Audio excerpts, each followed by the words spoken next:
Next up, we have Shelli.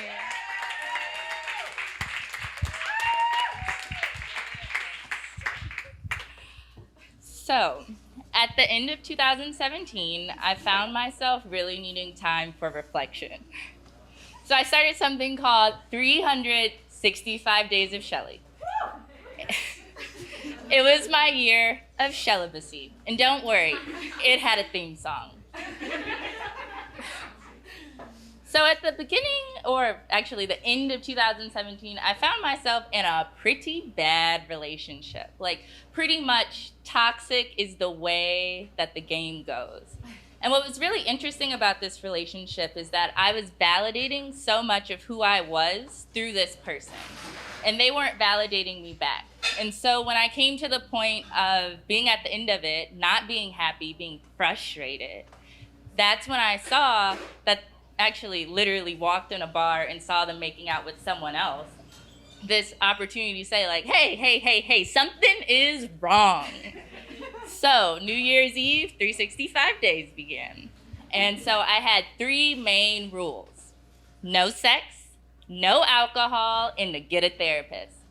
I did not make it with the first two an hour into New Year's. And just trust me, that is a story. But I got a therapist. And I realized, yeah. And so I realized what was going on is that I was being codependent. So love is your drug. Like, I was living that to the fullest, and it was not fun. And so from there, I realized that it wasn't just this really toxic relationship. It was that I also was surrounding myself with people who weren't supporting me. And so my friends weren't calling out the ridiculousness of what this person was putting me through. And they were like, oh yeah, well, we'll just drink it off, or we'll just party it off. And that is not a healthy coping mechanism. So I set some boundaries and I pressed pause on a lot of friendships that already were questionable. And not only did I press pause, but when I moved forward, I started to really figure out what I needed from friendships and what I needed in relationships too. But when I was discovering what I needed, I realized that it was someone to really sit down and not necessarily validate what I was saying and what I was doing, but to listen. And so I took a risk, which really was me putting myself back out there in the friend market to find new friends, and jumped out of a plane with someone. And so the person I went skydiving with became my new best friend.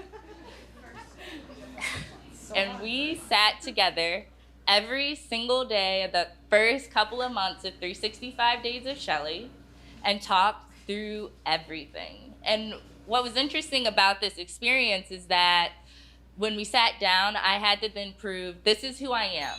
This is who I want to be. This is where I've been, and this is where I'm going.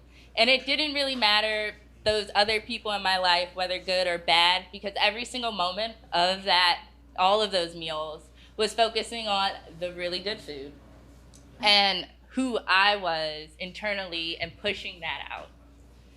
So from there, I also decided, and with help of this new therapist, that I needed to figure out what I needed out of a relationship. I needed to figure out that, like, I needed someone that I wasn't relying on, that had things going for them, who had a life outside of me. And what was really interesting about that process is I made a list, and every single thing on my list is a part of the person that I'm with now. And so from taking this time of 365 days of Shelli, not quite a year of Shellibacy, I ended up in the most healthy relationship that I've been in, that has the most love that I've received out of a relationship, and the most stable.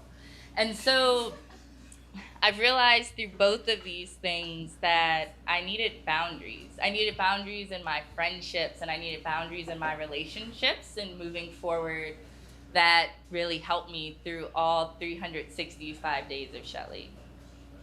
And so what I discovered through 365 days is that love that comes from within, that's from inside of me, is something that has not only motivated me to move forward and given myself so much validation, but at the beginning of the day, it's really me. And at the end of the day, it's really me. And I love all of my friends. And I love all of the different things that I was able to do through 365 days. And I love my partner. But the biggest thing is that now, if I'm having a down day, I can still be like, Shelli, you got this, girl. You got this one. And if I'm having a really good day, I'm like, oh, yes. Ooh, I got this one too. And so it's been really interesting because I've even had a few people come up to me and say they're going to try their own 365 days. So, thank you.